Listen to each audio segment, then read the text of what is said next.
Hare Krishna. Hare Krishna. I'd like to welcome everyone to our weekly Sunday Krishna book reading to Srila Prabhupada. You can come in. There's lots of room. Come on.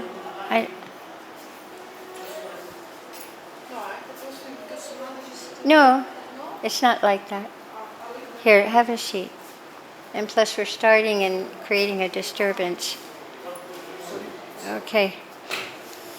Okay, so here we are, as usual, every Sunday in Srila Prabhupada's sacred rooms here in ISKCON Vrindavan, where we come to read Krishna book to Srila Prabhupada. And as always, we offer our respectful obeisances to Srila Prabhupada and to each other. Namo Vishnuvadaya Krishna Prastaya Bhutale Srimati Bhakti-Vedanta Swaminiti Namane Namaste Saraswati Deve Gauravani Pacharane Nirvisesha Sunyavadi Paskacha Deshatarane. And to each other, Vanchakalpatubhyascha Kripasindubhyevacha Patitanam Pavanebhyo Vaishnavebhyo Namo Namaha. Prabhu, can you come and sit here because of the camera? Okay. All right, so we're on, for all of you online, you can take out your Krishna books, and we're on chapter 33, the description of the rasa dance. Thus, hearing the Supreme Personality of Godhead, Krishna, speaking to pacify them, the gopis became very much pleased. They became completely relieved of the great suffering of separation, not only by hearing the words of the Supreme Personality of Godhead, but also by touching his hands and legs. After this, the Supreme Personality of Godhead began his rasa dance. A dance in the midst of many girls is called a ras dance. So Krishna began to dance among the most beautiful and fortunate girls within the three worlds. The gopis of Vrindavan, who were so attracted to him, danced with Krishna hand in hand. Krishna's rasa dance should never be compared to any kind of material dance, such as a ball dance or a society dance. The rasa dance is a completely spiritual performance. In order to establish this fact, Krishna, the supreme mystic, expanded himself into many forms and stood beside each gopi. Placing his hands on the shoulder of the gopis on both sides of him, he began to dance in their midst.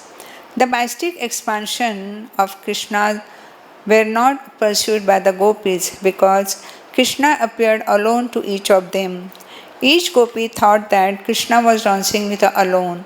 Above that wonderful dance flew many airplanes carrying the denizens of the heavenly planets, who were very eager to see the wonderful dance of Krishna with the gopis. The Gandharvas and the Kinnaras began to sing, and accompanied by their respective wives, all the Gandharvas began to shower flowers on the dancers. As the gopis and Krishna danced together, a very blissful musical sound was produced from the tinkling of their bells, ornaments and bangles. It appeared that Krishna was a greenish sapphire locker in the midst of a golden necklace decorated with valuable stones. While Krishna and the gopis danced, they displayed extraordinary bodily features. The movements of their legs, their placing their hands on one another, the movements of their eyebrows, their smiling, the movements of the gopis' breasts, clothes and earrings, their cheeks, their hair with flowers, as Krishna and the gopis sang and danced these combined to appear like clouds, thunder, snow and lightning. Krishna's bodily features appeared just like a group of clouds, The gopis' songs were like thunder. Their beauty appeared to be just like lightning in the sky. And the drops of perspiration visible on their faces appeared like falling snow.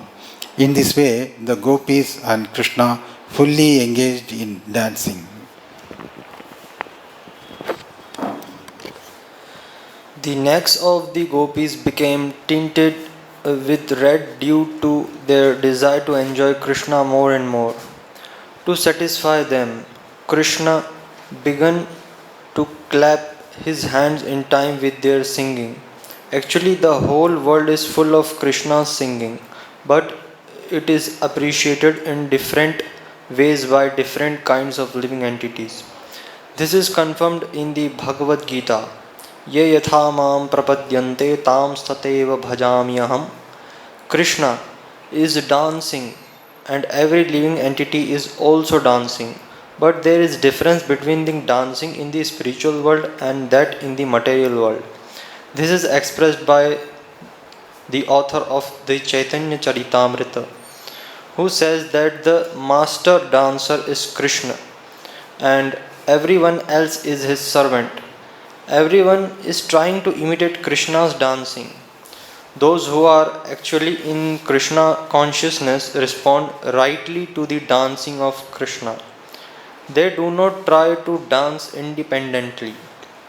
But those in the material world try to imitate Krishna as the Supreme Personality of Godhead. The living entities are dancing under the direction of Krishna's Maya and are thinking that they are equal to Krishna. But this is not a fact.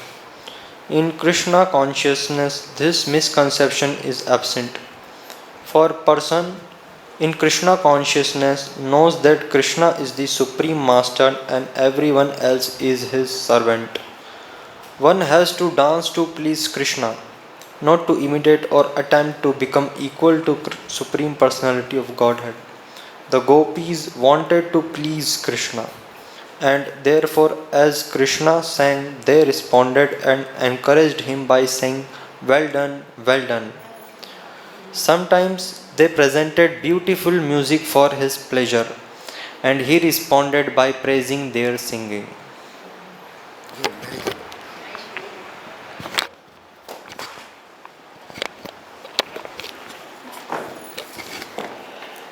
One of the gopis became very tired from dancing and moving their bodies. They placed their hands on the shoulders of Sri Krishna. Then their hair loosened and flowers fell to the ground. When they placed their hands on Krishna's shoulders, they became overwhelmed by the fragrance of his body, which emanated from the lotus, other aromatic flowers, and the pulp of sandalwood. They became filled with attraction for him, and they began to kiss him. Some gopis touched Krishna cheek to cheek, and Krishna began to offer them shaved betel nuts from his mouth, which they accepted with great pleasure by kissing. And by accepting those betel nuts, the gopis spiritually advanced. The gopis became tired after long singing and dancing. Krishna was dancing beside them, and to alleviate their fatigue, they took Sri Krishna's hand and placed it on their raised breasts. Krishna's hand, as well as the breasts of the gopis, are eternally auspicious. Therefore, when they combined, both of them became spiritually enhanced. The gopis so enjoyed the company of Krishna, the husband of the goddess of fortune, that they forgot that they had any other husbands in the world. And upon being embraced by the arms of Krishna and dancing and singing with him, they forgot everything. Srimad Bhagavatam thus describes the beauty of the gopis while they were rasa dancing with Krishna.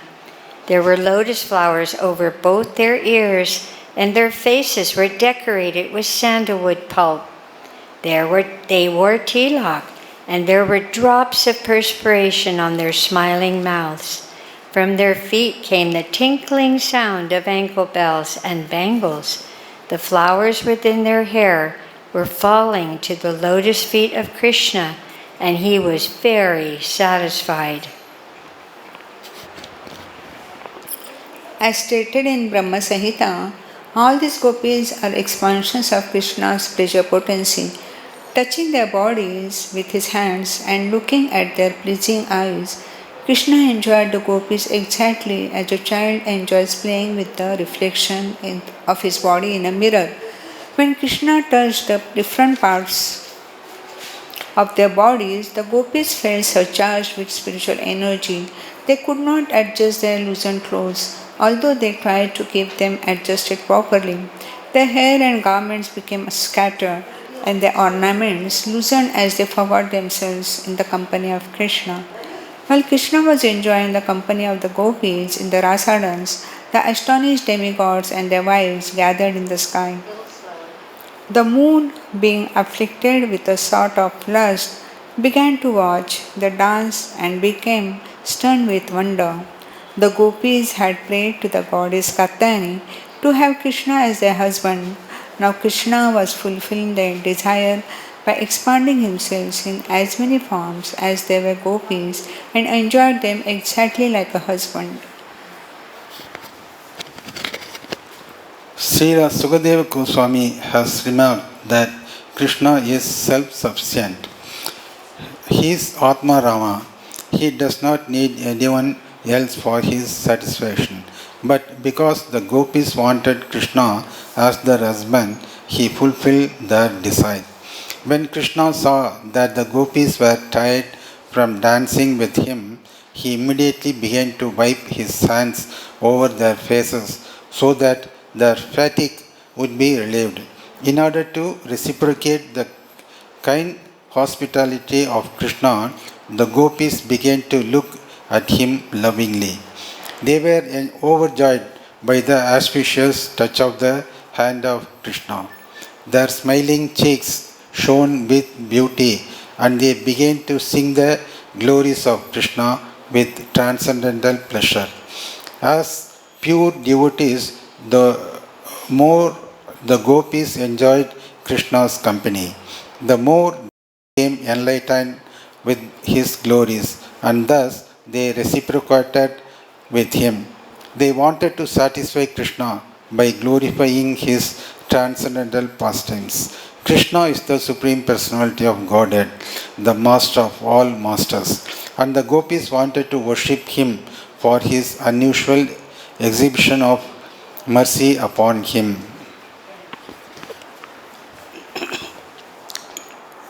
The gopis and Krishna entered the water of Yamuna just to relieve their frequencies from the rasa dance. The lily flower garlands around the neck of the gopis were streamed to pieces due to the gopis embracing the body of Krishna, and the flowers were reddish from the being seamed with the kumkum on their breasts. The bumblebees were humming about in order to get honey from the flowers. Krishna and the gopis entered the water of the Yamuna just as an elephant enters the water tank with his many female companions. Both the gopis and Krishna forgot their real identity, playing in the water, enjoying each other's company, and relieving the frequency of rasa dance. The gopis began to splash water on the body of Krishna, all the while smiling, and Krishna enjoyed this. As Krishna was taking pleasure in joking words and splashing water, the demigods in the heavenly planet showered flowers. The demigods thus praised the super excellent rasa dance of Krishna, the supreme enjoyer, and his pastime with the gopis in the water of Yamuna.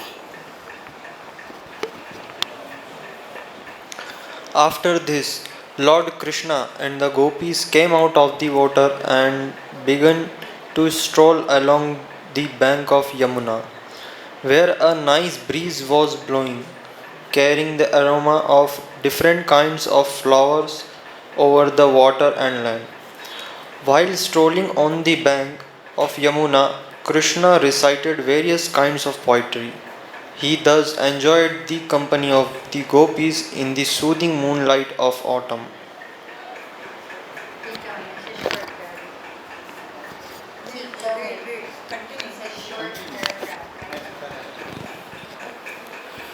Sex desire is especially excited in the autumn season, but the wonderful thing about Krishna's association with the gopis is that there was no question of sex desire. It was as clearly stated in Bhagavad description by Sukadeva Goswami, Avaruddha Saurata. The sex impulse was completely controlled. There is a distinction between Lord Krishna's dancing with the gopis and the ordinary dancing of living entities within the material world.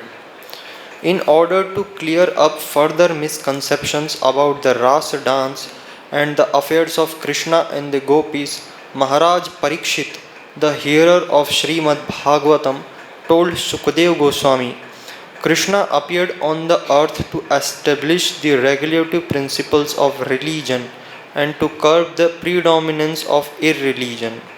But the behavior of Krishna and the gopis might encourage irreligious principles in the material world. I am simply surprised that he would act in such a way, enjoying the company of others' wives in the dead of night. This statement of Maharaj Parikshit's was very much appreciated by Shukadeva Goswami.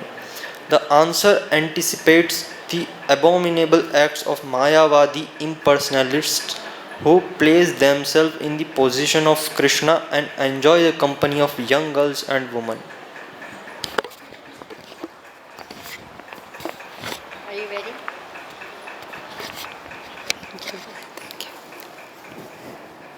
The basic Vedic injunctions never allow a person to enjoy sex with any woman except his own wife. Krishna's appreciation of the gopis appear to be distinctly in violation of these rules. Maharaj Parikshit understood the total situation from Shukadev Goswami, yet to further clarify the transcendental nature of Krishna and the gopis in the Rasa dance, he expressed his surprise. This is very important in order to check the unrestricted association with women by the Prakrita Sahajiyas. Next, or she continue? She continue. In his statement, Maharaj Parikshit has used several important words which require clarification. The first word, Jugupishitam, means abominable. The first doubt of Maharaj Parikshit was as follows. Lord Krishna is the Supreme Personality of Godhead who had advented himself to establish religious principles. Why then did he mix with others' wife in the dead of night and enjoy dancing, embracing, and kissing? According to the Vedic injunctions, this is not allowed. Also, when the gopis first came to him, he gave instructions to them to return to their homes. To call the wives of other persons or young girls and enjoy dancing with them is certainly abominable according to the Vedas. Why should Krishna have done this? Another word used here is aptakama. Some may take it for granted that Krishna was very lusty among young girls, but Parikshit Maharaj said that this was not possible.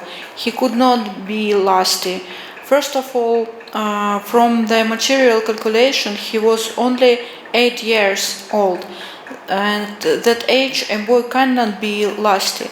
Aptakama means that the Supreme Personality of Godhead is self-satisfied. Even if he were lusty, he does not need to take help from others to satisfy his lusty desires. The next point is that, and also not lusty himself, he might have been seduced by the lusty desires of the gopis. But Maharaja Parikshit then used another word, yadupati, which indicates that Krishna is the most exalted personality in the dynasty of the Yadus. More? The kings in the dynasty of Yadu were considered to be the most pious, and their descendants were also like that. Having taken birth in that family, how could Krishna have been seduced when by the gopis? It is concluded, therefore, that it was not possible for Krishna to do anything abominable. But Maharaja Parikshit was in doubt as to why Krishna acted in that way. What was the real purpose? Another word Maharaj Parikshit used when he addressed Shukadeva Goswami is suvrata, which means to take a vow to enact pious activities. Shukadeva Goswami was an educated brahmachari, and under the circumstances it was not possible for him to indulge in sex. This is strictly prohibited for brahmacharis, and what to speak of a brahmachari like Shukadeva Goswami. But because the circumstances of the rasa dance were very suspect, Maharaj Parikshit inquired for clarification from Shukadeva Goswami. Shukadeva Goswami immediately replied that transgressions of religious principles by the Supreme Controller testify to his great power. For example, fire can consume any abominable thing. That is the manifestation of the supremacy of fire. Similarly, the sun can absorb water from a urinal or from stool, and the sun is not polluted. Rather, due to the influence of the sunshine, the polluted, contaminated place becomes disinfected and sterilized. One may also argue that since Krishna is the supreme authority, his activities should be followed. In answer to this argument, Shukadeva Goswami has very clearly said that the Ishvara or supreme controller may sometimes violate his own instructions, but this is possible only for the controller himself, not for the followers. Unusual and uncommon activities by the controller can never be imitated. Shukadeva Goswami warned that the conditioned followers who are not actually in control should never even imagine imitating the uncommon activities of the controller. A Mayavadi philosopher may falsely claim to be God or Krishna, but he cannot actually act like Krishna. He can persuade his followers to falsely imitate the rasa dance, but he is unable to lift Govardhana hill. We have many experiences in the past of Mayavadi rascals who delude their followers by posing themselves as Krishna in order to enjoy Rasa Leela. In many instances, they were checked by the government, arrested and punished. In Orissa, Thakur Bhakti-Vinod punished a so-called incarnation of Vishnu who was imitating the Rasa Leela with young girls. There were many complaints against the so-called incarnation. At that time, Bhakti-Vinod Thakur was a magistrate and the government deputed him to deal with that rascal, and he punished him very severely. The Rasa Leela dance cannot be imitated by anyone. Shukadeva Goswami warns that one should not even think of imitating it. He specifically mentions that if, out of foolishness, one tries to imitate Krishna's Rasa dance, he will be killed. Just like a person who wants to imitate Lord Shiva's drinking of an ocean of poison. Lord Shiva drank an ocean of poison and kept it within his throat. The poison made his throat turn blue, and therefore Lord Shiva is called Nilakantha. But if any ordinary person tries to imitate Lord Shiva by drinking poison or smoking ganja, he is sure to be vanquished and will die within a very short time. Lord Sri Krishna's dealing with the gopis occurred under special circumstances. Most of the gopis in their previous lives were great sages, expert in the study of the Vedas. And when Lord Krishna appeared as Lord Ramachandra, they wanted to enjoy with him. Lord Ramachandra gave them the benediction that their desires would be fulfilled when he would appear as Krishna. Therefore, the desire of the gopis to enjoy the appearance of Lord Krishna was long cherished. So they approached the goddess Katyayani to have Krishna as their husband. There are many other circumstances which also testify to the supreme authority of Krishna and show that he is not bound by the rules and regulations of the material world. In special cases, he acts as he likes to favor his devotees. This is possible only for him because he is the supreme controller. People in general should follow the instructions of Lord Krishna as given in the Bhagavad-Gita and should not even imagine imitating Lord Krishna in the rasa dance. Krishna lifting of Golden Hill and his killing of great demon like Putna are absolutely extraordinary activities. Similarly, the rasa dance is also uncommon activity and cannot be imitated by any ordinary man. Any ordinary person engaged in occupational duty like Arjuna should execute his duty for the satisfaction of Krishna. That is within his power. Arjuna was fighter and Krishna wanted him to fight for his satisfaction. Arjuna agreed, although at first he was not willing to fight. Duties are required for ordinary person. They should not jump up and try to imitate Krishna and include in Rasa Leela and thus bring about their reign.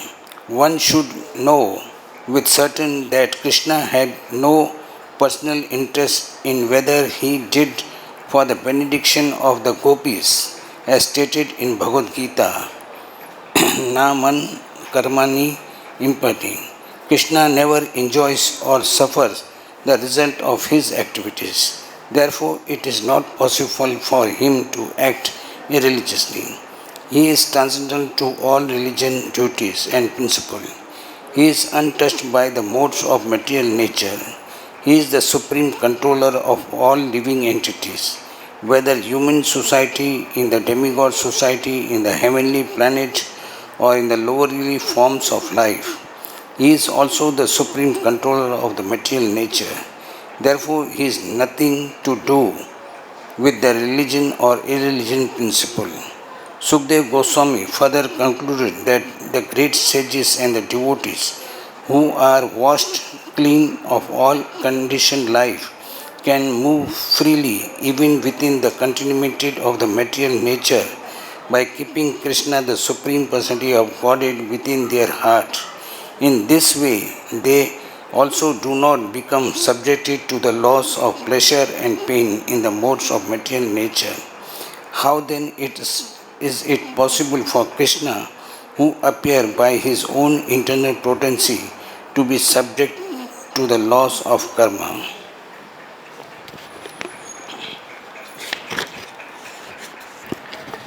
In Bhagavad-Gita, the Lord clearly says that whenever he appears, he does so by his internal potency. He is not forced to accept a body by the laws of karma, like an ordinary living entity. Every other living entity is forced to accept a certain type of body by his previous actions. But when Krishna appears, he always appears in a body that is not forced upon him by the action of his past deeds. His body is a vehicle for his transcendental pleasure pastimes. which are enacted by his internal potency. He has no obligation to the laws of karma. The Mayavadi monist must accept a certain type of body being forced by the laws of nature. Therefore, his claim to being one with Krishna or God is only theoretical. Such persons who claim to be equal with Krishna and indulge in Rasa Leela create a dangerous situation for the people in general. Krishna, the Supreme Personality of Godhead, was already present as the super soul within the bodies of gopis and their husbands. He is the guide of all living entities, as is confirmed in the Katha Upanishad. Nityo Nityanam Chetanas Chetananam. The super soul directs the individual soul to act, and the super soul is the actor and witness of all action.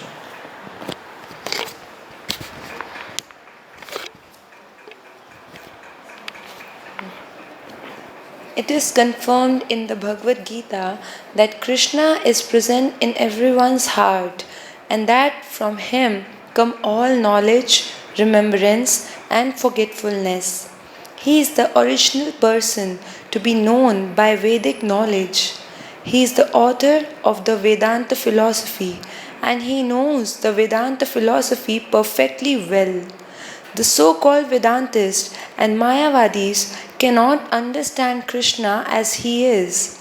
They simply mislead their followers by imitating the actions of Krishna in an unauthorized way. Krishna, the super soul of everyone, is already within the body of everyone. Therefore, if he sees someone or embraces someone, there is no question of impropriety. Some ask that if Krishna is self-sufficient, why did he at all manifest the pastimes with the gopis, which are disturbing to the so-called moralists of the world? The answer is that such activities show special mercy to the fallen conditioned souls. The gopis are expansions of his internal energy, but because Krishna wanted to exhibit the Rasa Leela, they appeared as ordinary human beings. In the material world, pleasure is ultimately manifested in the sex attraction between man and women.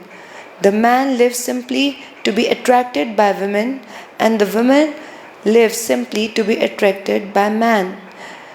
That is the basic principle of material life.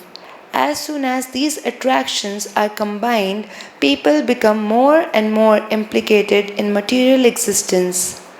In order to show them special favor, Krishna exhibited this Rasa Leela dance. It is just to captivate the conditioned souls, since they are very much attracted by its sex. They can enjoy the same life with Krishna and thus become liberated from the material condition. In the second canto of Srimad Bhagavatam, Maharaj Parikshit also explains that the pastimes and activities of Lord Krishna are medicine for the conditioned souls. If they simply hear about Krishna, they become relieved of the material disease. They are addicted to material enjoyment and are accustomed to reading sex literature. But by hearing these transcendental pastimes of Krishna with the gopis, they will be relieved of material contamination. How they should hear and from whom is also explained by Shukadeva Goswami. The difficulty is that their whole world is full of Mayavadis, and when they become professional reciters of Srimad Bhagavatam, and when people without knowing the effect of the Mayavada philosophy hear from such persons, they become confused. Discussion of the Rasa Leela among people in general is discouraged because they are affected by the Mayavada philosophy. But if one who is advanced explains and people hear from him, certainly their hearers will be gradually elevated to the position of Krishna consciousness and liberated from materially contaminated life. Another important point is that none of the gopis who danced with Krishna were in their material bodies. They danced with Krishna in their spiritual bodies. All their husbands thought that their wives were sleeping by their sides. The so-called husbands of the gopis were already enamored with the influence of the external energy of Krishna. So by dint of this very energy, they could not understand that their wives had gone to dance with Krishna. What then is the basis of accusing Krishna of dancing with others' wives? The bodies of the gopis, which were their husbands, were lying in bed, but the spiritual parts of the parcels of Krishna were dancing with him. Krishna is the Supreme Person, the whole Spirit, and he danced with the spiritual bodies of the gopis. There is therefore no reason to accuse Krishna in any way. After the rasa dance was over, the night of Brahma, a very, very long period as mentioned in the Bhagavad-Gita, turned into the Brahma Muhurta. The Brahma Muhurta takes place about 1.5 hours before sunrise. It is recommended that one should rise from bed at that time, and after finishing daily ablutions, take to spiritual activities by performing Mangalarti and chanting the Hare Krishna mantra. This period is very convenient for the execution of spiritual activities. When that auspicious moment arrived, Krishna asked the gopis to leave. Although his beloveds were not willing to quit his company, they were very obedient to him. As soon as Krishna asked them to go home, they immediately left and returned home. Shukadeva Goswami concludes this episode of the Rasa Leela by pointing out that if a person hears from the right source about the pastimes of Krishna, who is Vishnu himself, and the gopis who are expansions of his energy, then he will be relieved of the most dangerous type of disease, namely lust. In other words, one who actually hears the Rasa Leela will become completely freed from the lusty desire of sex life and elevated to the highest level of spiritual understanding. Generally, because they hear the Rasa Leela from Mayavadis, and they themselves are Mayavadis, people become more and more complicated in sex life. The conditioned soul should hear the Rasa Leela dance from an authorized spiritual master and be trained by him so that he can understand the whole situation. Thus one can be elevated to the highest standard of spiritual life. Otherwise, one will be implicated. Material lust is a kind of heart disease, and to cure the material heart disease of the conditioned soul, it is recommended that one should hear, but not from the impersonalist rascals. If one hears from the right sources with right understanding, then his situation will be different. Shukadeva Goswami has used the word Shraddhamita for one who is trained in spiritual life. Shraddha or faith is the beginning. One who has developed his faith in Krishna as the Supreme Personality of Godhead, the Supreme Spirit Soul, can both describe and hear the Rasa Leela. Shukadeva also uses the word Anushruyat, Anushrunayat. One must hear from the disciplic succession. Anu means following, and Anu also means always. So one must always follow the disciplic succession and not hear from any stray professional reciter, whether a Mayavadi or an ordinary man. Anushruniyat means that one must hear from an authorized person who is in disciplic succession and is always engaged in Krishna consciousness. When a person hears the Rasa Lila in this way, the effect will be sure. He will be elevated to the highest position of spiritual life. Shukadeva Goswami uses the two specific words, Bhaktim and Param. Bhaktim Param means execution of devotional service above the neophyte stage. Those who are simply attracted to temple worship but do not know the philosophy of bhakti are in the neophyte stage. That sort of bhakti is not the perfectional stage. The perfectional stage of bhakti or devotional service is completely free from material contamination. The most dangerous aspect of contamination is lust or sex life. Bhaktim Param, devotional service, is so potent that the more one advances in this line, the more he loses his attraction for material life. One who is actually deriving benefit from hearing the Rasa Lila dance surely achieves the transcendental position. He surely loses all traces of lust in his heart.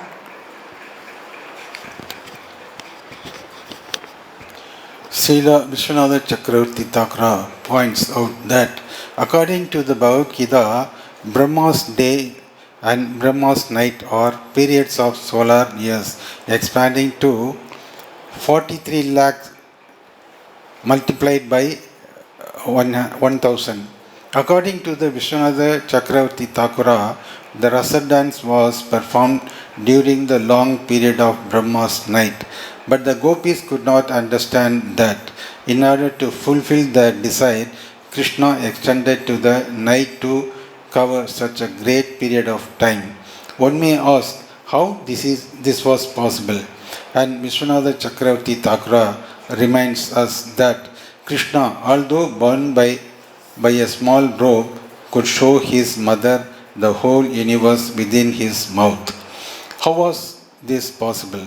The answer is that he can do anything for the pleasure of his devotees. Similarly, because the gopis wanted to enjoy Krishna, they were given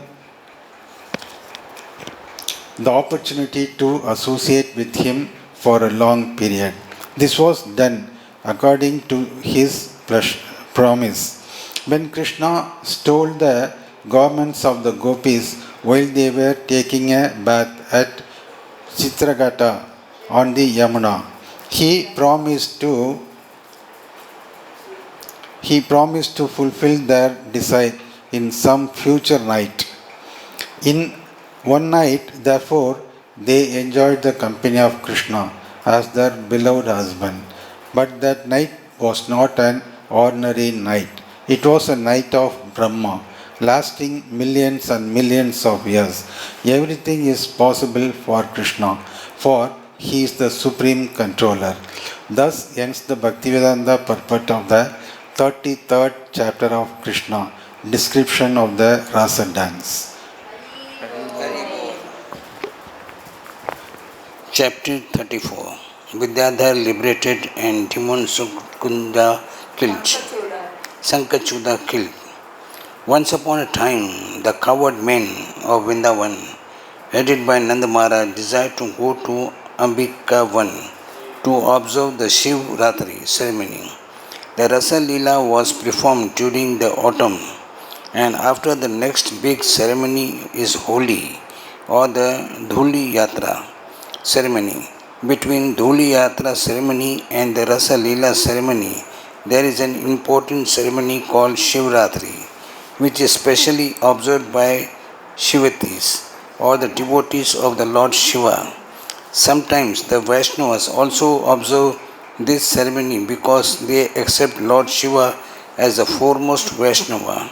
But the function of Shivratri is not observed very regularly by the bhaktas or the devotees of Krishna.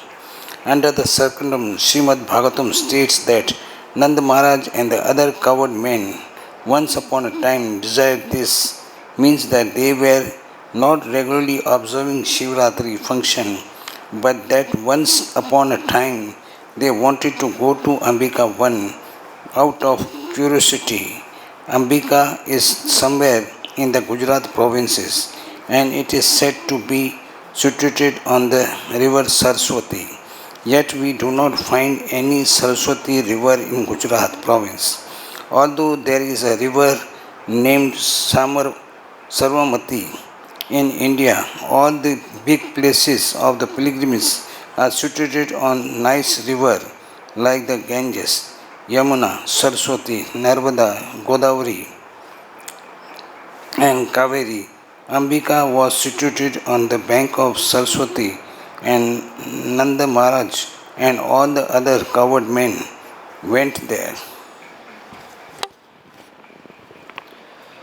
They very devotedly began to worship the deity of Lord Shiva and Ambika. It is the general practice that wherever there is a temple of Lord Shiva, there must be another temple of Ambika or Durga.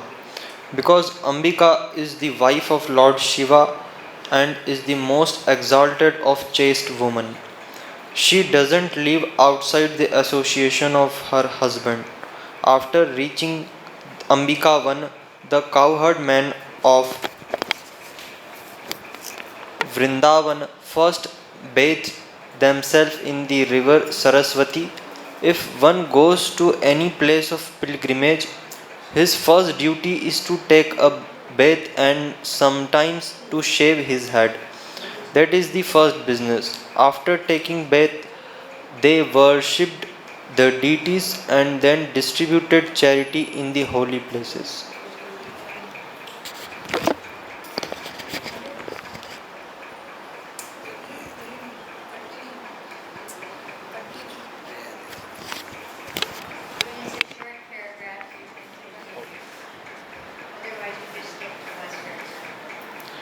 According to the Vedic system, charity is given to the Brahmanas. It is stated in the Vedic Shastras that only the Brahmanas and the Sannyasis can accept charity. The cowherd man from Vrindavan gave the Brahmanas cows decorated with golden ornaments and beautiful garlands. The Brahmanas are given charity because they are not engaged in any business profession. They are supposed to be engaged in Brahminical occupations as described in the Bhagavad-Gita, namely, they must be very learned and must perform austerity and penances. Not only must they themselves be learned, but they must also teach others. Brahmanas are not meant to be Brahmanas alone. They should create other Brahmanas also. If a man is found who agrees to become a Brahmana's disciple, he is also given the chance to become a Brahmana. The Brahmana is always engaged in worship of Lord Vishnu. Therefore, the Brahmanas are eligible to accept all kinds of charity. But if the Brahmanas receive excess charity, they are to distribute it for the service of Vishnu. In the Vedic scriptures, therefore, one is recommended to give charity to the Brahmanas, and by so doing, one pleases Lord Vishnu and all the demigods.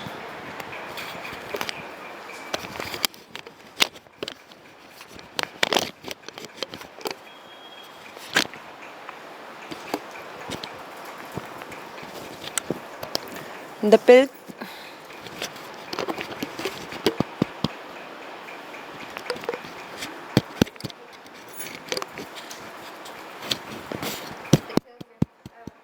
Just turn it on. Push it up. The pilgrims take a bath, worship the deity, and give charity. They are also recommended to fast one day. They should go to a place of pilgrimage and stay there at least for 3 days. The first day is spent fasting, and at night they can drink a little water because water does not break the fast. The cowherd men, headed by Nanda Maharaj, spent that night on the bank of the Saraswati. They fasted all day and drank a little water at night. But while they were taking rest, a great serpent from the nearby forest appeared before them and hungrily began to swallow up Nanda Maharaj.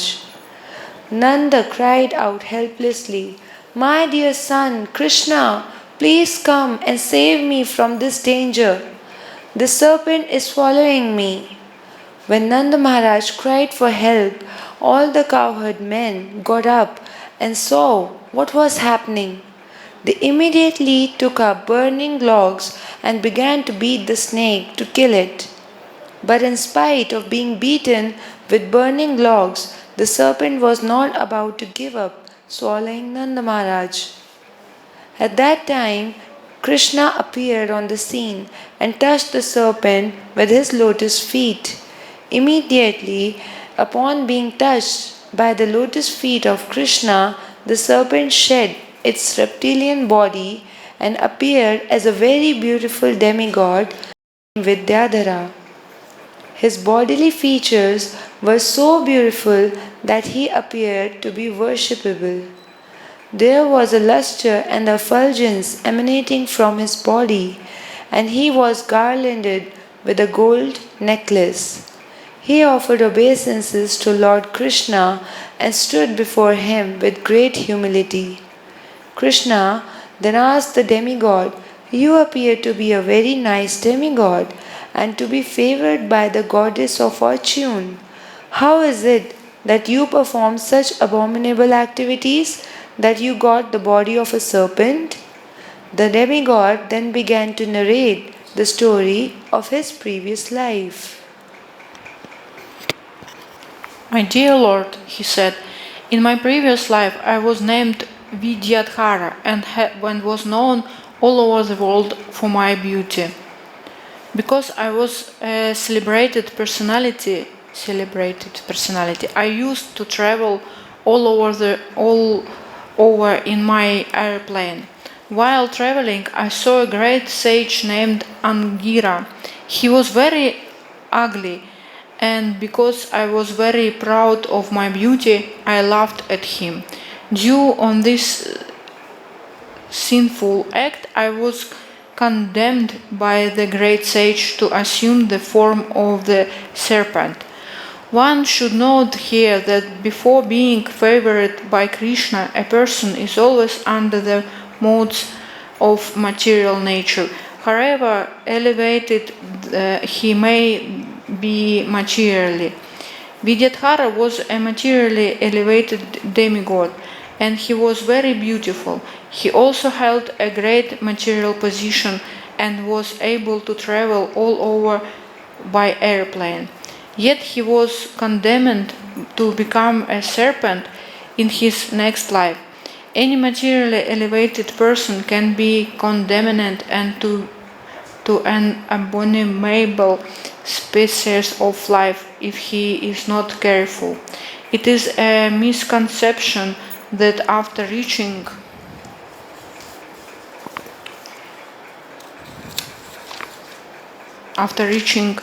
the human body, one is never degraded. Vidyadhara himself stated that even though he was a demigod, he was condemned to become a serpent. Condemned to become a serpent. But because he was touched by the lotus feet of Krishna, he immediately came to Krishna consciousness.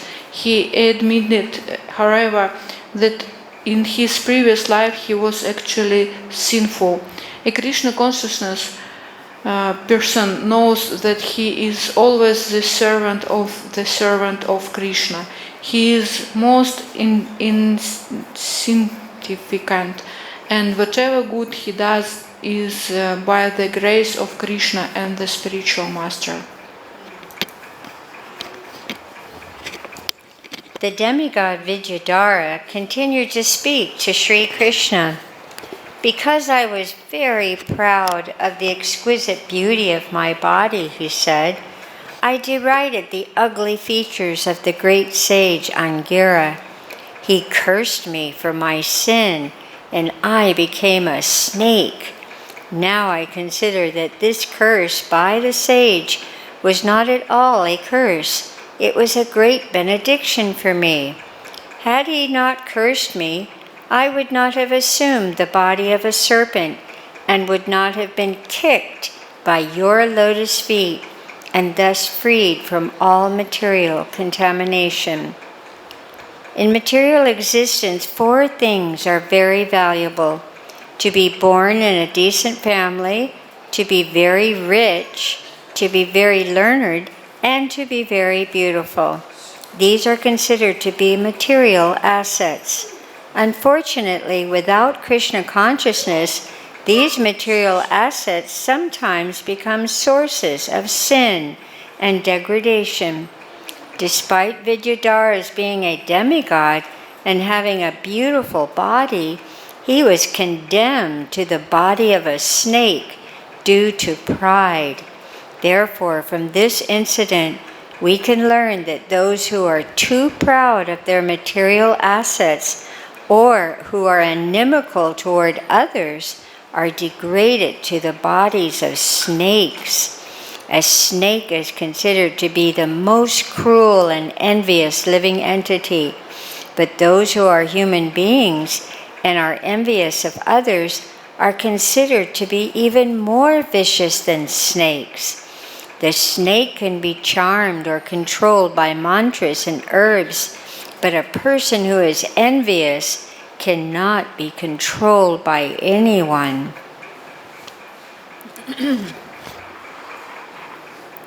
My dear Lord, Vidyadhara continued, now since I think I have become freed from all kinds of sinful activities, I am asking your permission to return to my abode, the heavenly planets.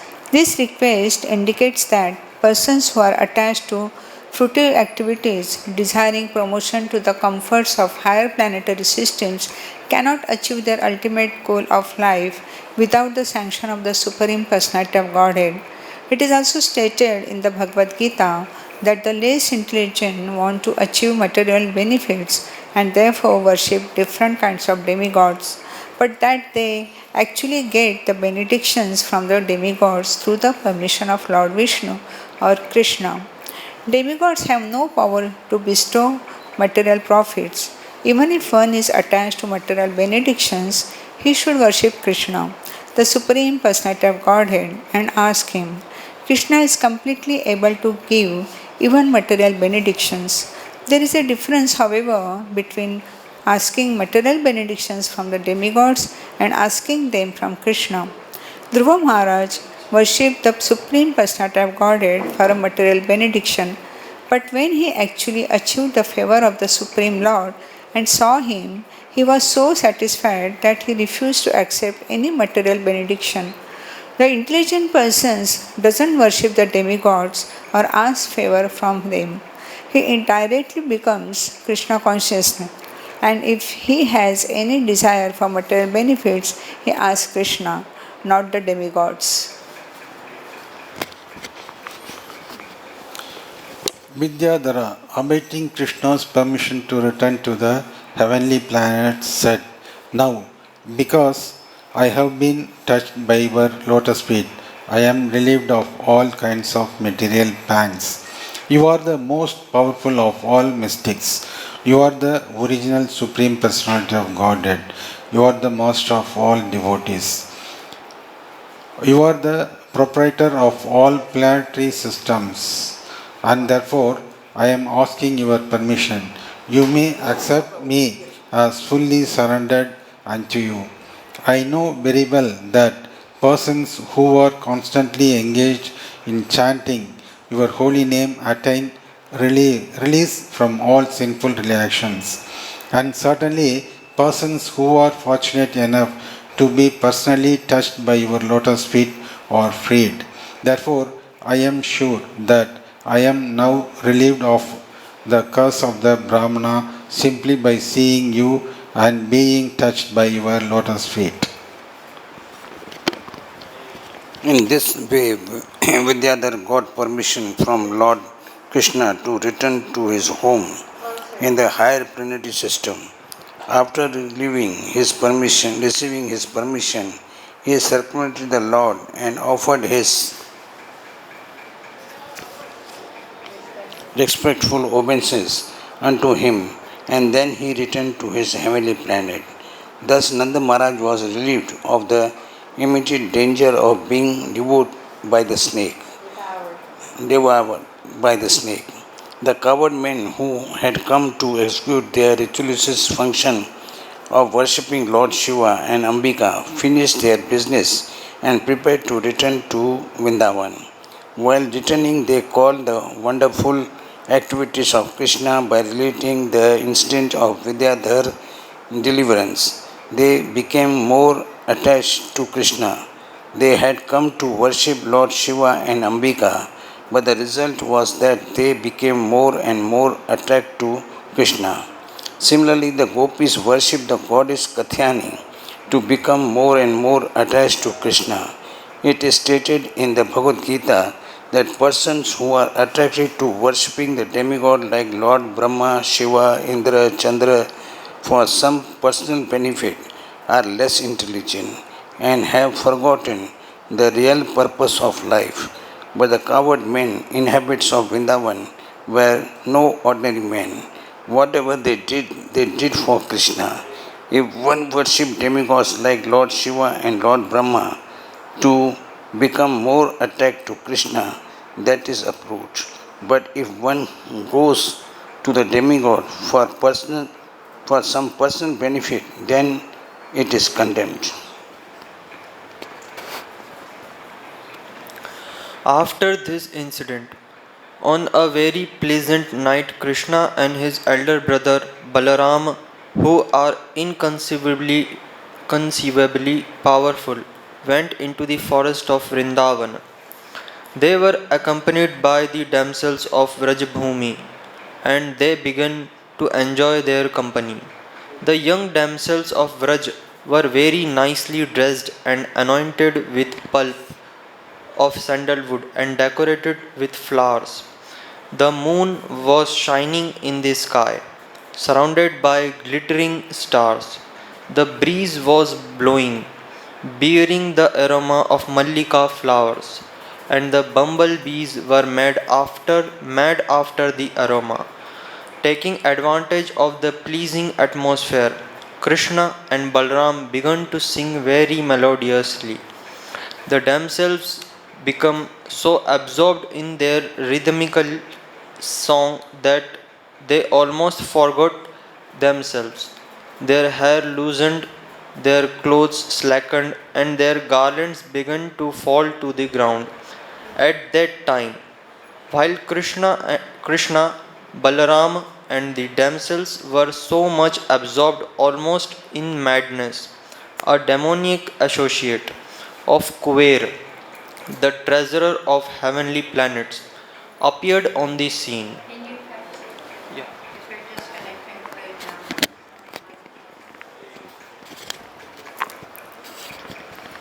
The demon's name was Shankachuta because on his head there was a valuable jewel resembling a conch shell.